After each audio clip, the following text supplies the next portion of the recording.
Assalamualaikum warahmatullahi wabarakatuh.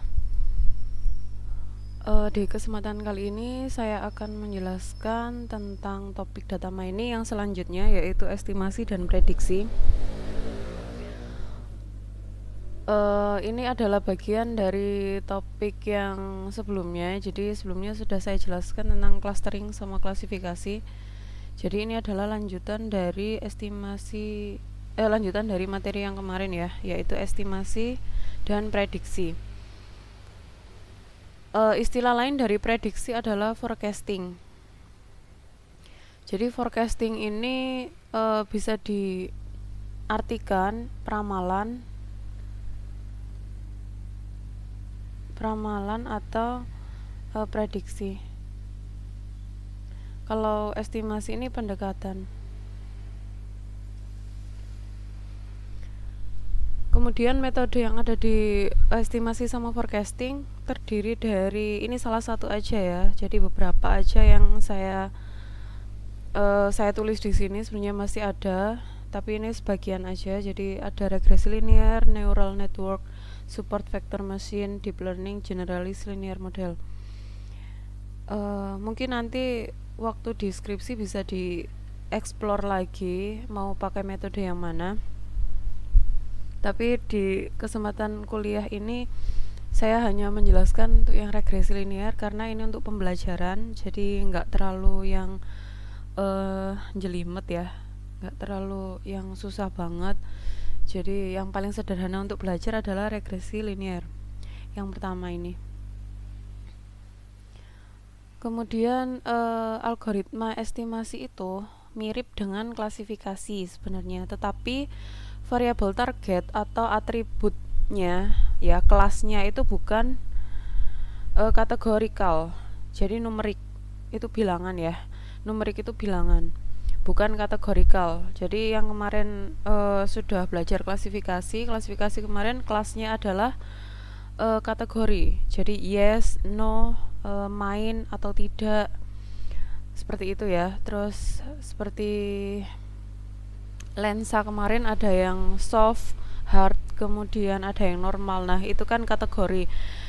Tapi kalau di estimasi yang membedakan adalah kelas targetnya adalah numerik. Jadi diingat-ingat, targetnya ini adalah bilangan atau tujuannya kita adalah di bilangan. Estimasi nilai dari variabel target ditentukan berdasarkan nilai dari variabel prediktor atau atribut. Jadi kalau istilah di estimasi, atribut ini bisa dikatakan dengan prediktor. Ya, jadi ada variabel target, ada variabel prediktor. Prediktor ini yang kemarin kita sebut sebagai atribut. Jadi ini memprediksi ya. Pemprediksi itu variabelnya namanya prediktor. Variabel targetnya kita namakan dengan ya variabel target. Jadi ada dua. Kemudian algoritma prediksi atau forecasting itu sama dengan algoritma estimasi, di mana label atau kelasnya ya itu bertipe numerik. Ini yang paling khas dari prediksi.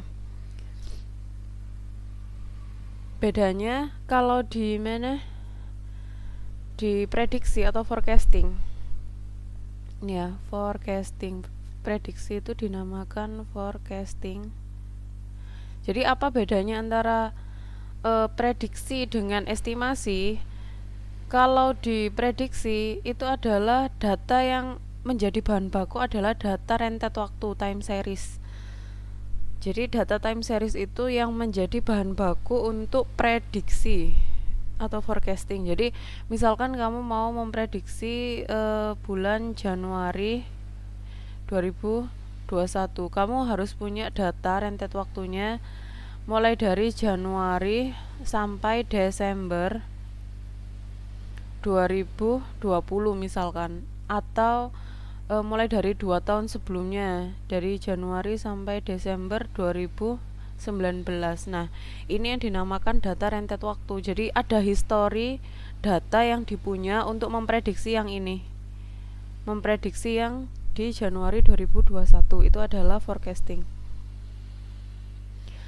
Regresi ada dua macam, sebenarnya banyak banget. Ada regresi sederhana sama berganda. Bedanya apa? Kalau sederhana peubahnya hanya satu atau variabelnya hanya satu. Kalau berganda itu lebih dari satu ya. Terus ada linear sama non-linear. Linear itu paling gampang cirinya adalah pangkatnya satu. Jadi variabel kamu itu pangkatnya satu. Kalau non-linear ini macam-macam ya. Jadi non-linear itu tidak linear, bisa aja pangkat 2 atau seper X. Terus ada lagi log ya. Terus ada lagi pangkat yang tinggi, misalkan pangkat 5 dan seterusnya. Ini non-linear. Kalau linear X pangkat 1, kalau non-linear ini lebih banyak lagi macamnya. Kemudian ini ya macamnya, ada polinom, multiplikatif, reciprokal, logistik, sama eksponen. Regresi linear merupakan alat ukur ya. Regresi itu alat ukur yang digunakan untuk mengetahui ada tidaknya korelasi antar variabel. Jadi tadi namanya, kalau di sini kita namakan prediktor. Atribut itu kita namakan sebagai prediktor.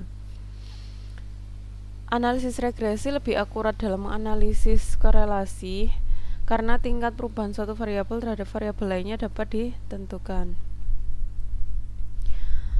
Jadi pada regresi, prediksi atau forecasting nilai variabel terikat pada nilai variabel bebas lebih akurat pula.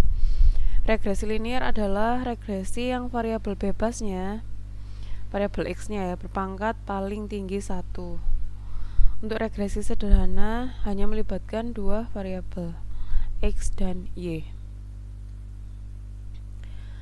Jadi pangkatnya paling tinggi 1. Kenapa? Karena linear.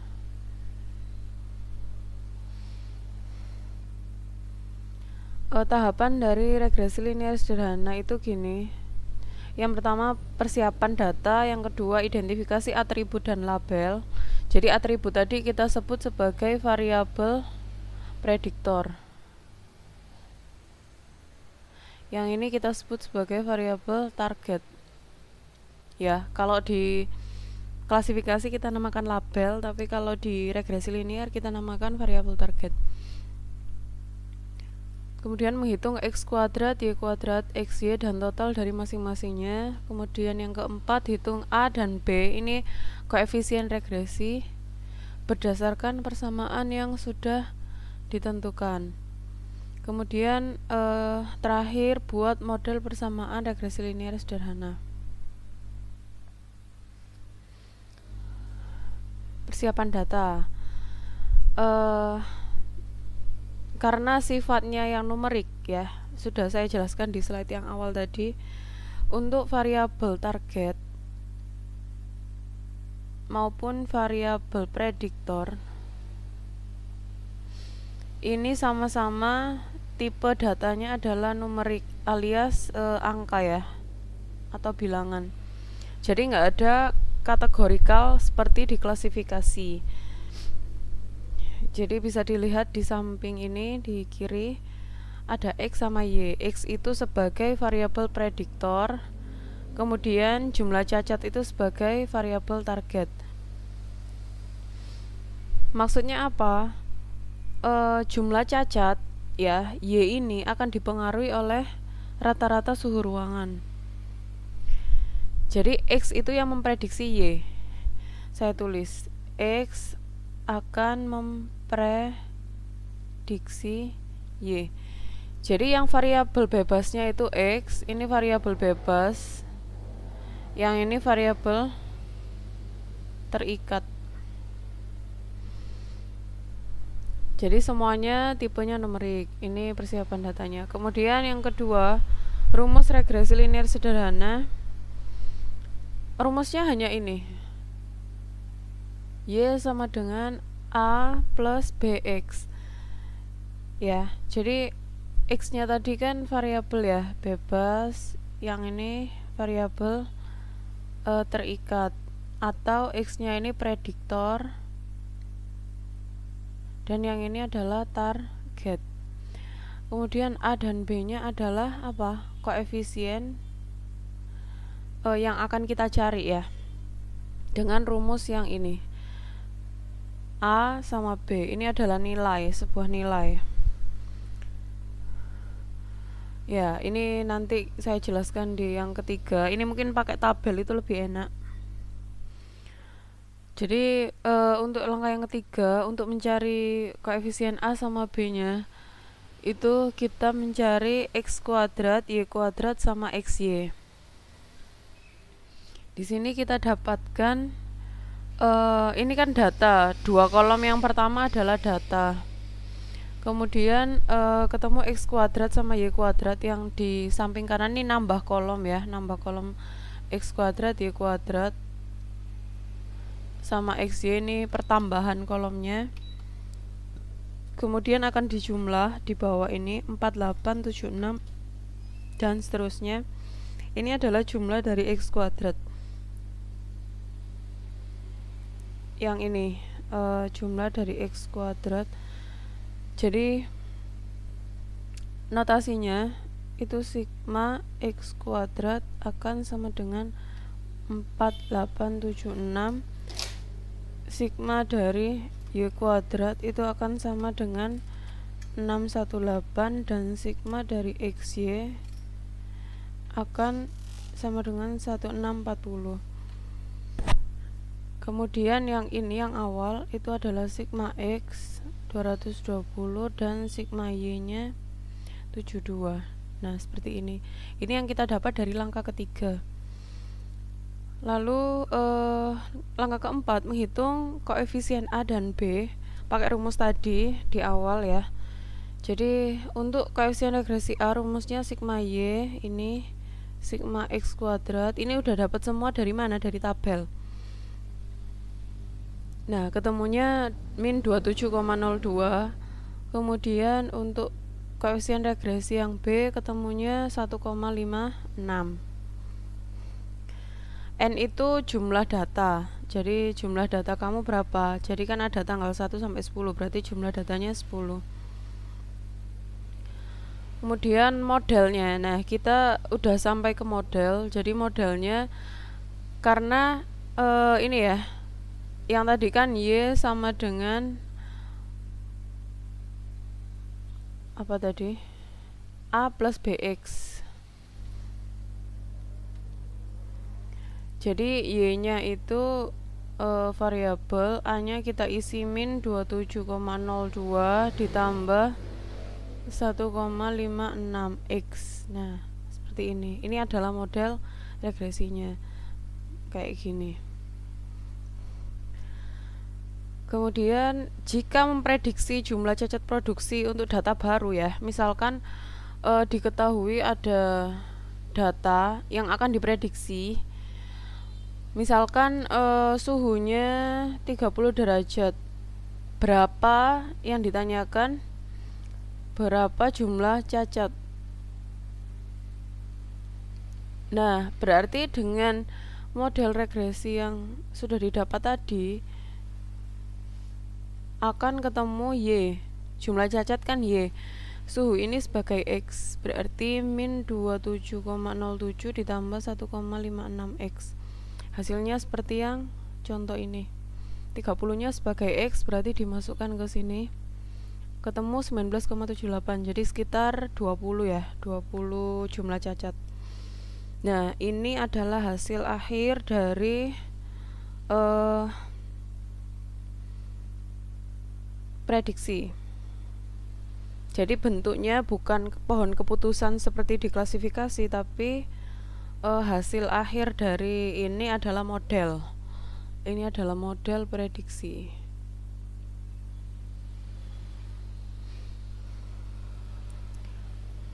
Begitu pula dengan contoh nomor 2, jika yang diketahui itu adalah Y itu jumlah cacatnya ya, 10 unit, berapakah suhu ruangan yang dibolehkan untuk mencapai target tersebut? Ini juga bisa memakai rumus yang tadi, sama memakai Y sama dengan ini, maka yang awal min 27,02 ditambah 1,56, tapi Y nya diganti sama 10. Iya, ini harusnya 10 ya, bukan 5. Kemudian contoh soalnya berikut adalah data mengenai pengalaman kerja dan omset penjualan di divisi pemasaran sebuah perusahaan, di mana X-nya itu pengalaman kerja dan Y-nya omset penjualan. Jadi artinya X itu mempengaruhi Y itu variabel terikat dan X-nya itu variabel bebas. Kemudian kita disuruh menentukan nilai A dan B, kemudian persamaan regresi dan berapa omset penjualan. Jadi pertanyaan ini tuh urut ya, harus didapatkan A sama B-nya baru didapatkan persamaan regresi. Setelah mendapatkan persamaan regresi, kita akan bisa memprediksi berapa omset penjualan dari karyawan yang kerjanya 3,5 tahun. Ini sudah saya tuliskan caranya sama kayak tadi ya. Jadi ada X, kemudian ada Y, kemudian mencari A sama B. Ini kita nambah kolom di kanan, jadi ada X kuadrat, Y kuadrat sama XY, dan ketemu A nya segini, B nya segini. Cara 2, jadi ada cara 2. Yang tadi saya paparkan ke kalian itu cara 1. Yang ini adalah cara 2. Cara 2 itu kita hanya menghitung B-nya yang paling banyak itu. Jadi yang sama rumusnya dengan cara 1 adalah B kecil, tapi A-nya berbeda. Untuk mencari A kecil itu kita gunakan Y bar. Y bar ini adalah rata-rata Y dan X bar, rata-rata X.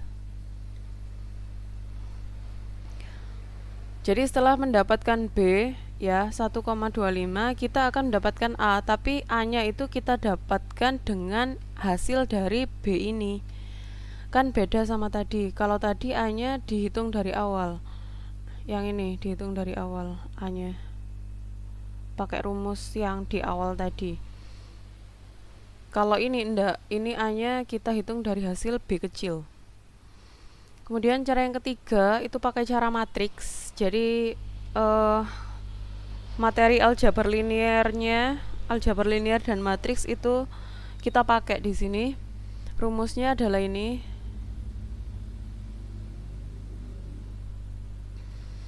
Jadi ada matriks 2x2, terus 2x1 sama 2x1.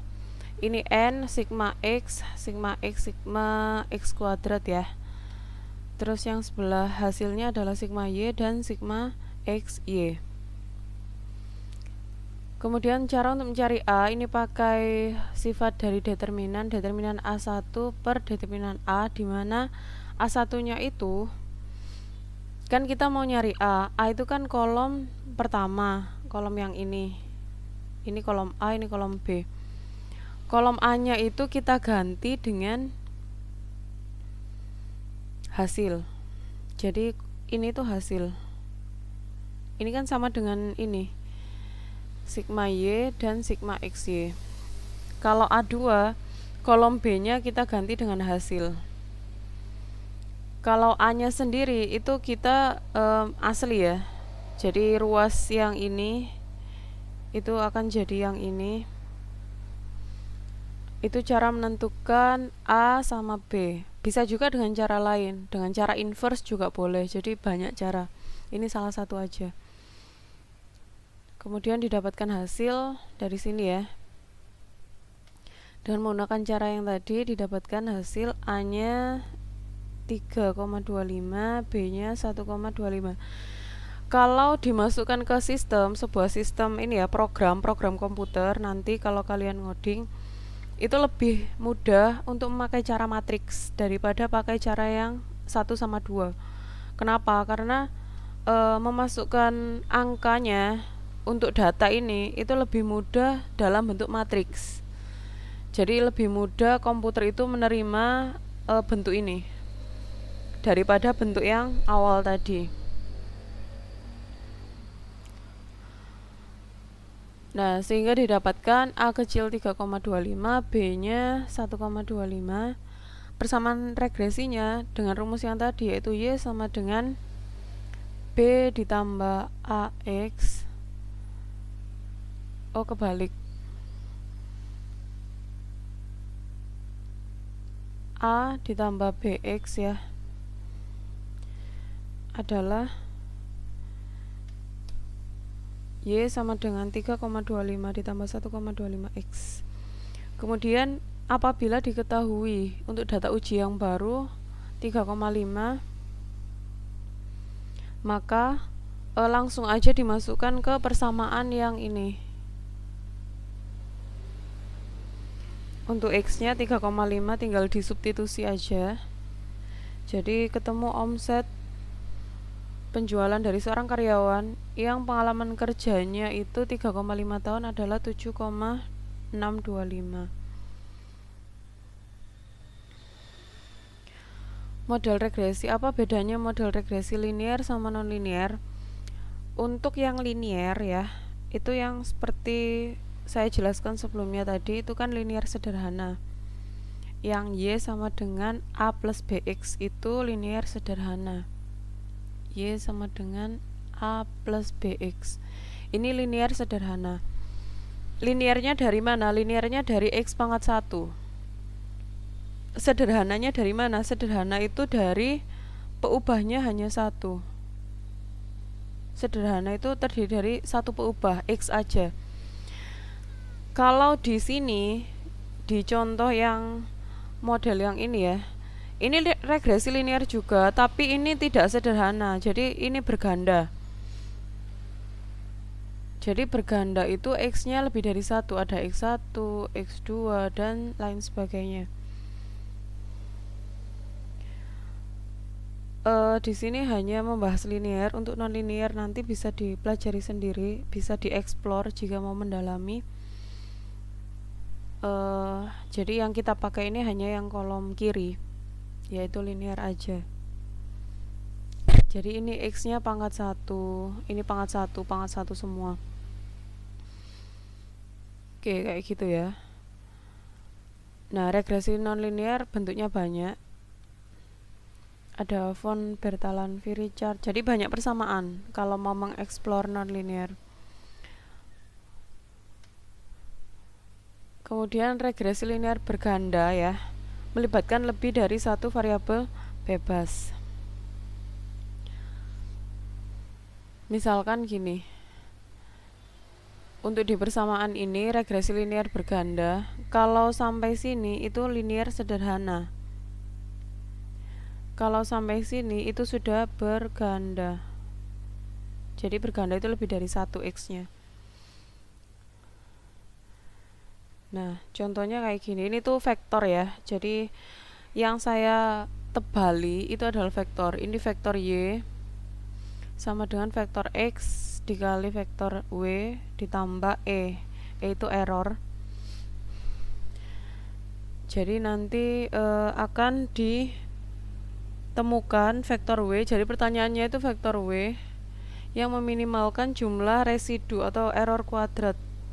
Solusi yang diberikan, nah ini sudah rumus jadi, kalian nggak perlu pusing karena sudah saya bikin contohnya. Contohnya gini, ada handphone dari 1 sampai 8 dan ada harga, ada baterai dan kamera. Yang menjadi variabel prediktor itu adalah baterai dan kamera. Jadi ini X1, yang ini X2. Yang akan menjadi variabel target itu adalah harga. Jadi kita akan memprediksi harga dari baterai sama kameranya. Diperoleh ini kan punya 2 atribut ya. Kita akan memprediksi yang harga H4 sama H6. Dengan rumus yang tadi, yang ini, itu akan kita dapatkan, kita akan nyari W. W itu adalah koefisien seperti A kecil sama B kecil tadi. Kan kita ada 2 atribut, 2 prediktor, sehingga ada 2 W. Jadi W ini tergantung sama berapa jumlah atributnya atau prediktornya. Ketika prediktornya ada 2, berarti W-nya ada 2. Ketika prediktornya ada 3, W-nya juga 3. Nah, seperti itu. Kemudian X transpose itu adalah data prediktornya ya, 218 ini kita susun sebagai kolom 1, 16 2 sebagai kolom 2 dan seterusnya. Dan Y-nya itu adalah harga.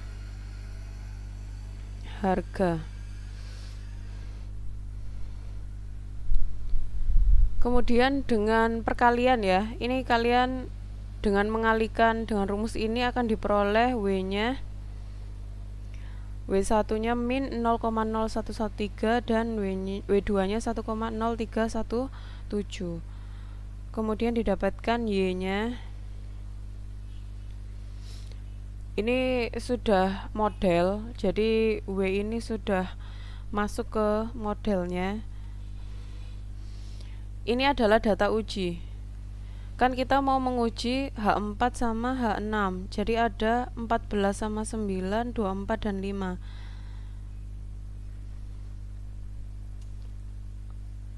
Ini salah input ya. Ini harusnya 24, ini harusnya 5. Ditemukan Y-nya ini. Jadi harga untuk H4 itu adalah 9,1278. Ini harga H4. Yang ini adalah harga H6. Nah, kira-kira gitu untuk yang linear berganda.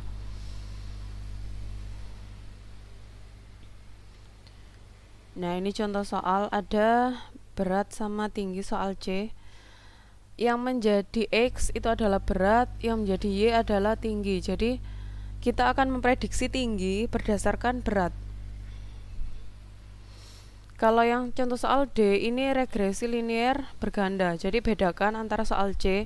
Soal C ini X-nya hanya 1, berarti ini linear sederhana. Kemudian yang contoh soal D, karena X-nya ada 2, jadi berat sama usia itu mempengaruhi tinggi, maka ini adalah linear berganda.